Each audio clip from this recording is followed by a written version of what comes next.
आइए हम अगले वर्णों की तरफ चलते हैं, समान आकृति वाले। यहाँ है एनक। एनक से हम शुरू करते हैं। तो यहाँ आप देखिए, बच्चों को आप बताइए समान दो लाइन खींचकर और इसे ट्रायंगल शेप में ले जाएंगे। ये हो गया एड़ी। अगला वर्ण है अपना एनक। ये भी समान आकृति है।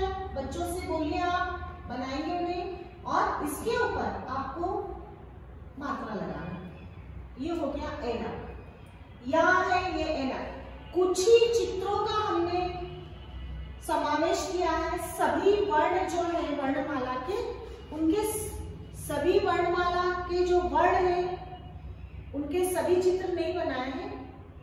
कुछ समान आकृति वाले वर्णों के ही चित्र हमने बनाए हैं और बच्चा उन चित्रों के माध्यम से बहुत अच्छे से उन वर्णों को समझ पाएगा और कौन कौन से समान है वर्ण उनको बहुत ही जल्दी वह लिख पाएगा। ये है एनक।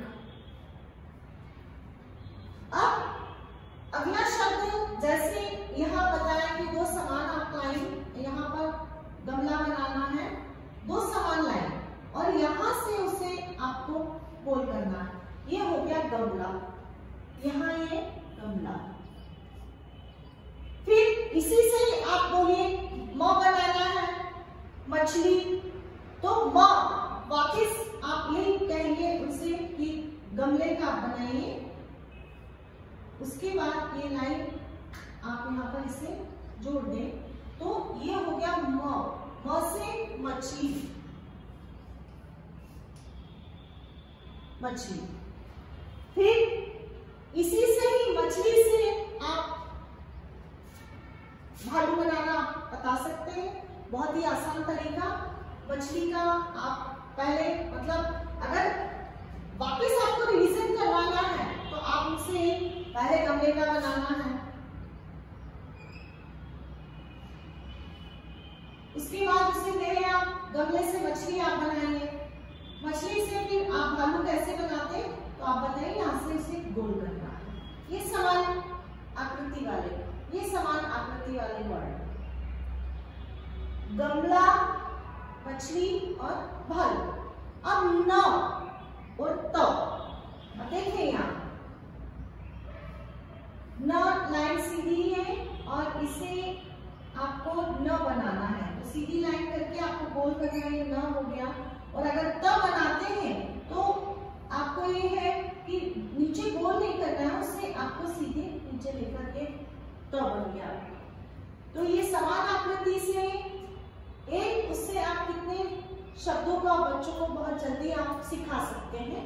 ये आप देखिए और साथ में आप लिखवाने के बाद आप उन्हें पूछिए आप कि क्या कहते हैं, तो तुरंत बच्चा उस चीज को बहुत ही जल्दी बताएगा।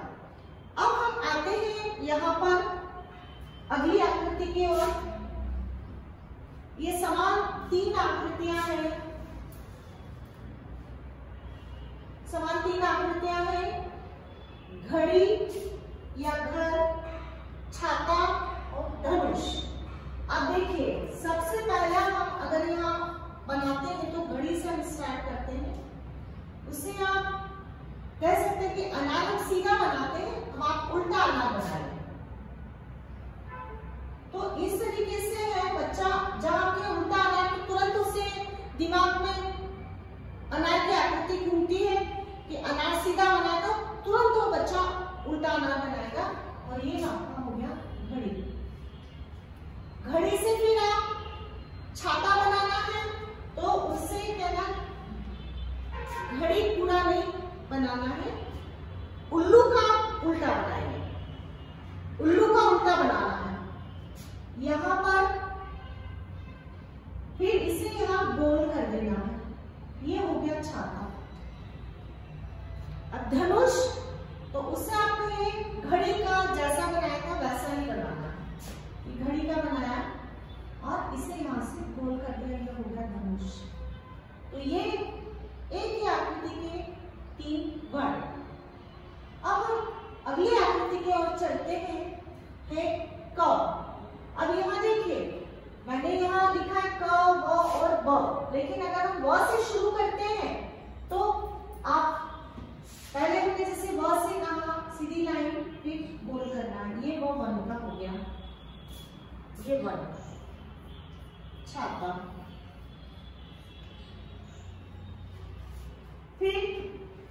यहाँ पर व से फिर आप का भी बता सकते हैं या ब का, जैसा आप समझे। तो यहाँ पर वन आपको बोलना है, वन का बनाइए और यहाँ इसको कर दिया, ये हो गया क। इसके बाद आप ब के लिए अगर आप बोलते हैं तो आप उसे कहें कि पहले वन बनाए, वन का लिखिए, आप वन का लिखा है और उससे बताइए कि ये यहाँ बीच में लाइन आपको करनी है, ये हो गया ब। तो ये एक ही आकृति के फिर 3 समान वर्ड। अब हम चलते हैं अगली आकृतियों की ओर।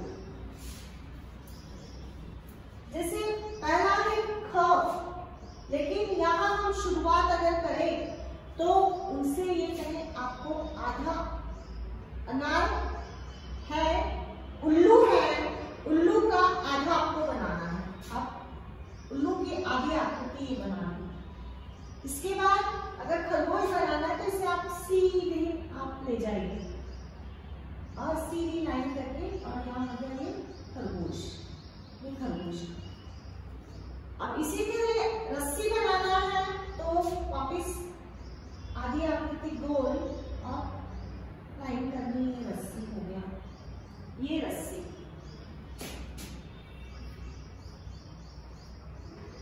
फिर रस्सी से ही कहिए कि आपको रस्सी जैसा बनाना, लिखना है सरोते का। तो यहाँ पर सरोता या सपेरा आप कहें। अब सरोता अगर आप बोलते हैं तो ये चीज भी आप समझाइए सरोता मतलब क्या, क्योंकि आजकल के बच्चे सरोते देखे नहीं। पुराने समय में सुपारी वगैरह जो काटते थे या जब ग्रीष्म ऋतु के दौरान अचार वगैरह जब डाला जाता है तो केरी को भी सरोते से ही काटा जाता है। तो उसे अगर आप बता रहे कोई शब्द तो अपनी बहुत से शब्द ऐसे हैं जो पुरानी हमारी परंपराओं को दर्शाते हैं, तो साथ में आप उससे भी उन्हें अवगत करवा सकते हैं। तो यहाँ है कि रस्सी का बनाकर आप इसे ऐसे बनाइए, ये हो गया सरोता या सपेरा। फिर हम अगले वर्ड की ओर आते हैं, ये है शलजम का। इसके बाद आप स और श, बहुत बच्चे स और श के उच्चारण में गलती करते हैं। तो स कैसे बोलना है, श कैसे बोलना है, दोनों का अंतर बोलने के दौरान आपको समझाना है। यहाँ जैसे मैंने अंग्रेजी के वीडियो में स और श का उच्चारण मैंने बताया था कि जब स हम बोलते हैं तो हमारी जीभ दांतों से टच होती है तो स, और अगर हम श बोलते हैं तो हमारी जीभ थोड़ी सी मुड़ती है और हमारे दांतों के बीच गैप हो जाती है और इसमें से हवा निकलती है, तो उससे श से आपका उच्चारण बिल्कुल सही। इस तरीके से आप बच्चों की जो बोलचाल की भाषा है आप स्वयं उसे बोले और किस तरीके से आपको बोलना है, जीभ कहाँ तालू से टच हो रही है, दांतों से टच हो रही है, उसका पूरा ज्ञान भी आपको बच्चों को देना है। तो यहाँ है शलजम, ऐसी सरोता जैसा बना के यहाँ गोल करना, ये हो गया शलजम।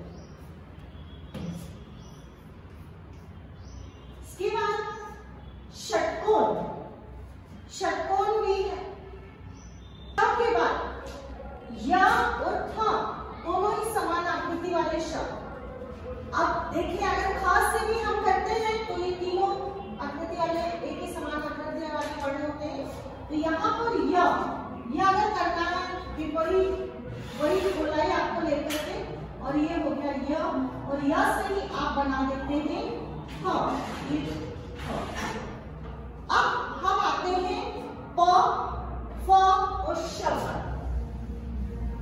प से पतंग आपको बताना है, यहाँ पर सीधी लाइन और प से ही आप प समान आकृति पहले बोलना, प पतंग का बनाइए, प पतंग का बनाने के बाद अब यहाँ क और फ दोनों ही लिखने में बच्चे गलती करते हैं।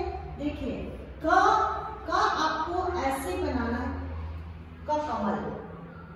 लेकिन बच्चे अगर बोला जाए फल का लिखो तो फल में भी वही गलती वो करते हैं, लिखेंगे तो प पतंग, लेकिन यहाँ पर इसको ऐसे कर देते हैं और फिर उसका उच्चारण में कहते हैं कि ये क है। लेकिन क में क और इसमें आप यहाँ देखिए कि दोनों में बहुत अंतर है।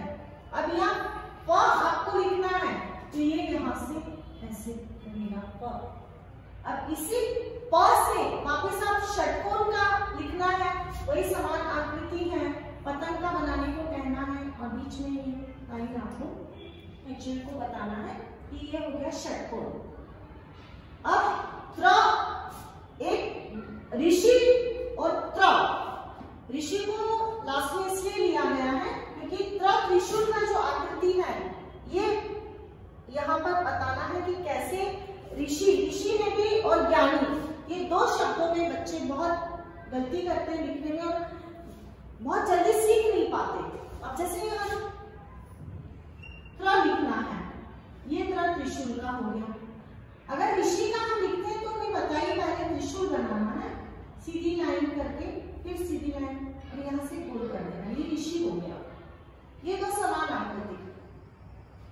अब अगर आप इसे क्रमानुसार अगर आप जब बच्चों को बताएंगे अ से लेकर ज्ञानी तक पूरी वर्णमाला, तब आप उन्हें बीच बीच में आप बताते जाएंगे। अगर पहले ऋषि हम लिखते हैं तो आप उसे ये बताएंगे कि आप बताइए कि ये ऋषि आपने लिखा, अगर हम यहाँ इसे क्या पढ़ेंगे तो बच्चा उस चीज को तुरंत बताएगा कि ये ऋषि है।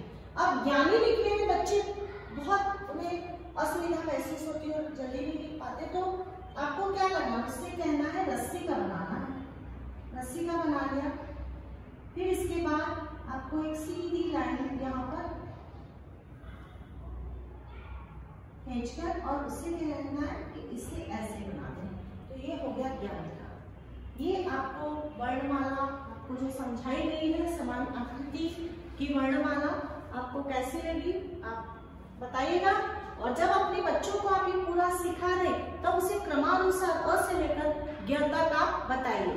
ये हमने समान आकृति के वर्ण इसलिए लिए हैं कि बच्चा आसानी से बहुत ही जल्द इन वर्णों को लिखना सीख जाए। एक ध्येय हमारा सिर्फ समान आकृति के वर्णों को लेने का एकमात्र ध्येय यही है कि जल्दी से जल्दी बच्चा वर्णमाला लिखना सीख जाए। लेकिन ज्यादातर आप उसे वर्णमाला को क्रमानुसार, ये करवाने के बाद वर्णमाला को क्रमानुसार बार बार आप उसे लिखवाएं और दोहराएं।